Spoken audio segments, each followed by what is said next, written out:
everyone, welcome back to my channel. So, welcome back to probability part 3. इस part के साथ we are going to give a smash on the probability because इस part के साथ हम probability खत्म करने वाले हैं. So guys, ये वीडियो ना आज की वीडियो थोड़ी सी हटके होने वाली है बाकी सभी वीडियो से. क्यों? रीज़न ये है, इस वीडियो के एंड तक ज़रूर देखना. इस वीडियो में एक छोटा सा सरप्राइज छुपा है. वो सरप्राइज क्या है? जैसे कि हम प्रोबेबिलिटी में देखते हैं, जो एनडीए में स्टूडेंट्स बैठने वाले हैं उनको बहुत अच्छे से पता होगा कि coin based questions, these are so important, that is super duper important, and coin based questions के बिना हमारी probability अधूरी है. तो उसके लिए आपके लिए मैं एक छोटी सी ट्रिक लेके आई हूँ जिससे हम लोग मतलब without writing even the writing the sample space, because sample space एक ऐसी चीज़ है जिसमें सबसे ज़्यादा टाइम कंज्यूमिंग है, सबसे ज़्यादा टाइम लगता है. तो हम उसको लिखे बिना we can just end up with our probability, we can just end up with our question actually. So before this, let's look at the third part, the third and the most important thing of probability. It is the binomial probability distribution. मैं बोलूँगी सबसे ज़्यादा easy binomial probability distribution. So guys, binomial probability distribution, तीन चीज़ें जो first part में, second part में और थर्ड पार्ट में हम जो करने जा रहे हैं एक्चुअली, ये तीनों पार्ट्स को कंबाइन कर लो तो you will be able to give a slap on probability, because probability होने वाली है खत्म, खल्लास. Alright guys, binomial probability distribution ये हम लोगों को क्या बोलता है? हम लोगों को ये बोलता है कि अगर if we are performing n number of trials in an experiment, कोई भी एक एक्सपेरिमेंट हम परफॉर्म कर रहे हैं जिसमें we are performing n number of trials and P stands for the success and Q stands for the failure. Alright, P हम लोग बताता है कि कितने सक्सेस है हमारे पास और P Q हमें बताता है कि फेलियर कितने हैं. सबसे पहली चीज में ये ध्यान रखनी है कि P plus Q is equals to 1, that is success plus failure, ये हमारे पास equals to 1 होता है. These both are the probabilities, that is probability of success and probability of the failure.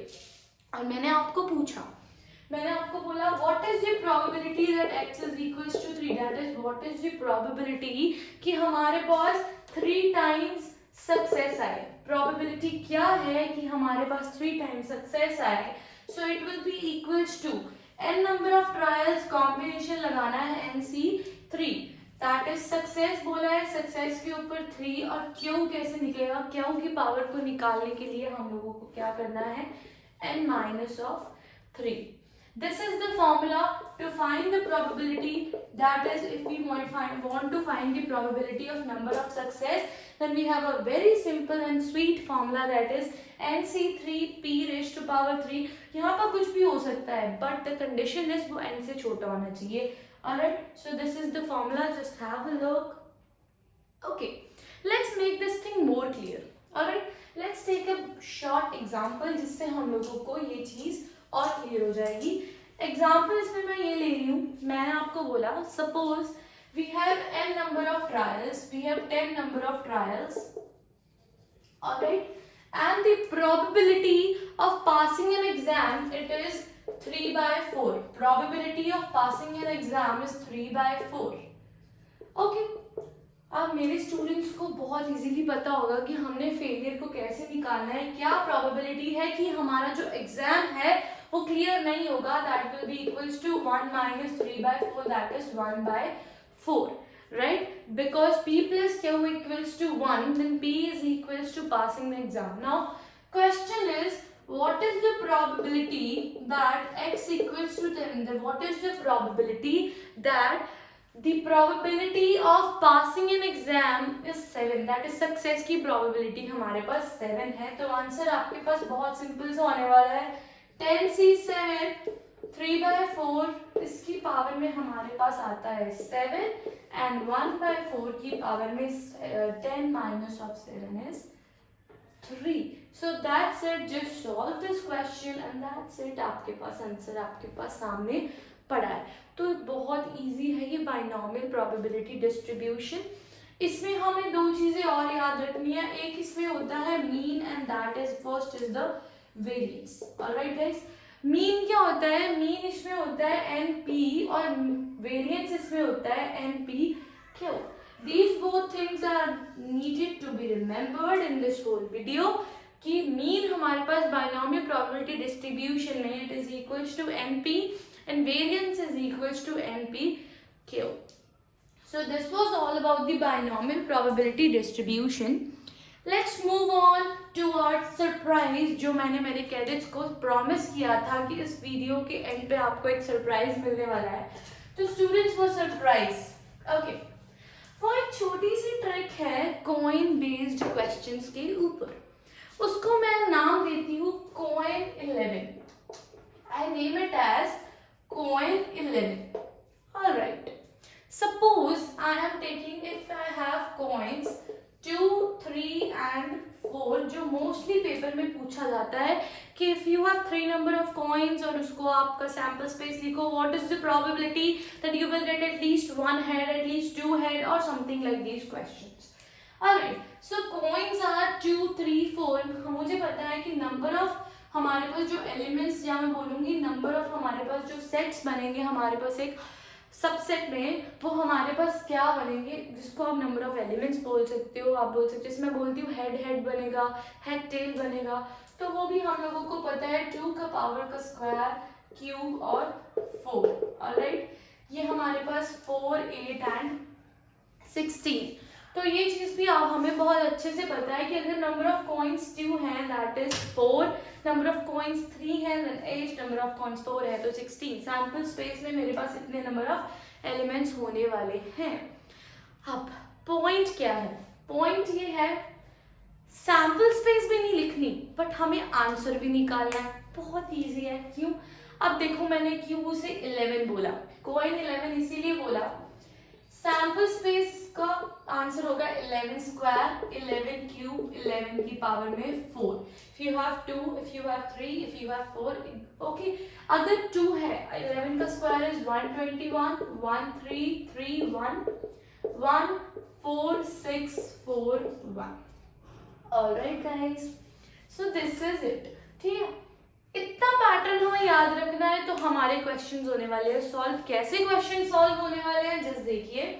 अच्छा, इसको मैं इरेज कर रही हूँ. सपोज मैंने बोला कि आपके पास 3 कॉइन्स हैं, मैंने आपको बोला यू हैव 3 कॉइन्स, जिसको आपने क्या किया है, आपने जिसको मतलब शेक किया है बॉक्स में, और मैंने आपको पूछा कि what is the probability.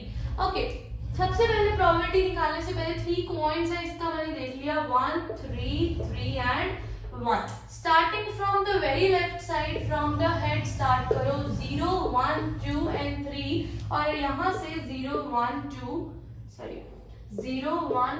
and 3. इधर से आपको शुरू करना है टेल और इधर से आपको शुरू करना है head. That's it. Your question is solved. अब हमें क्या पूछा है कि what is the probability that you will get 2 heads? What is the probability that you will get? अच्छा, 2 हेड ले लो, आप ले लो एटलीस्ट 2 हेड्स. ठीक है, मैंने बोला प्रोबेबिलिटी क्या है that you will get at least 2 heads. तो मतलब इसमें क्या हुआ कि यहाँ तो 2 हेड्स चाहिए, यहाँ तो 2 से ज्यादा मतलब 3 आ सकते हैं. 3 ही कॉइन्स है इसके ऊपर हमारे पास है ही, तो बहुत इजी. देखिए हेड्स, देखिए 2 ये है और यहाँ पे 3 हेड्स है. 2 हेड्स की प्रोबेबिलिटी मेरे पास कितनी है, 3 है, और 3 हेड्स की प्रोबेबिलिटी मेरे पास कितनी है, 1 है. That is equals to 4. और हमें पता है कि ये टोटल हमारे पास 3 हेड्स है, तो टोटल सैंपल स्पेस में एलिमेंट्स कितने होंगे, 8. That much it. ये आपके पास आंसर है, दैट इज 4 बाय 8. कुछ नहीं करना आपको सिर्फ इतना करना है कि आपको ये सीक्वेंस याद रखना है. 11 स्क्वायर वाला, 11 क्यूब वाला, 11 4 वाला, ये सीक्वेंस याद है तो दैट्स इट. अच्छा, यही क्वेश्चन हम लेते हैं. मैं आपको बोलती हूँ कि व्हाट इज द प्रोबेबिलिटी. आप अपने रेगुलर मेथड से इसको करके देख सकते हैं, बिल्कुल सही आंसर आने वाला है. मैंने आपको पूछा what is the probability that you will get at least, I told you at least 1 tail. यार 1 टेल तो आनी ही आनी चाहिए. हो सकता है 2 टेल्स भी आ जाए, 3 भी आ जाए, 3 भी आ जाए, तो it is when tail equals to 1, जब टेल 2 है, यहाँ टेल मेरे पास कितनी है, 3 है। तो स्टूडेंट्स टेल 1 है, टेल मेरे पास 1 है, तो what is the probability, 3। Tail मेरे पास 2 है, what is the probability, 3। Tail मेरे पास 3 है, what is the probability, it's 1. So your answer is 3 plus 3, 6 plus 7, and what is the total, that is the 8. That's it. Question is much easier and in much lesser time it is solved. Alright, let's take an example of 4 coins. Okay, let's take an example of 4 coins. तो क्या करोगे आप, 4 coins में भी same ही pattern follow होने वाला है। 4 coins में you will apply 1, 4, 6, 4 and 1. From the very left side, right side, just start with the heads, that is 0, 1, 2, 3 and 4. और इस साइड से आप शुरू करने वाले हो टेल्स का काम, 0, 1, 2, 3 and 4. यार ये टेबल बना लो, which is much far easier than solving that sample space, writing that sample space. इतना ज़्यादा टाइम ले रहे हो sample space पे. Alright, so मैंने आपको बोला कि what is the probability that you will get 4 tails. What is the probability that you will get 4 tails? यहाँ से देख लो यार, 4 tails क्या है मेरे पास, 4 यहाँ पे मैं, what is the probability इसकी कितनी है, 1, and what is the total, it is 16. या मैंने आपको बोला कि what is the probability that you will get let us take at least 3 tails. Okay, tails हो गया, let's take at least 3 heads. तो आप बोलोगे मैम यहाँ तो 3 हेड्स ले सकते हैं या 4 हेड्स ले सकते हैं, राइट. 3 हेड्स लेते हैं तो what is the probability is 4, then एक हेड लेते हैं तो what is the probability is 1, that is 5, and what is the total is 16. Pretty much it. Our question is solved in less than, I guess, 2 minutes. जिस question को हमें 5 minute लगाने थे, और आपको पता है कॉइन्स के बिना प्रोबेबिलिटी का चैप्टर इनकम्प्लीट होने वाला है.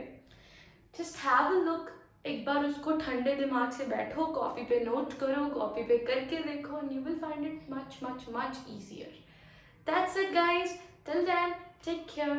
Bye bye.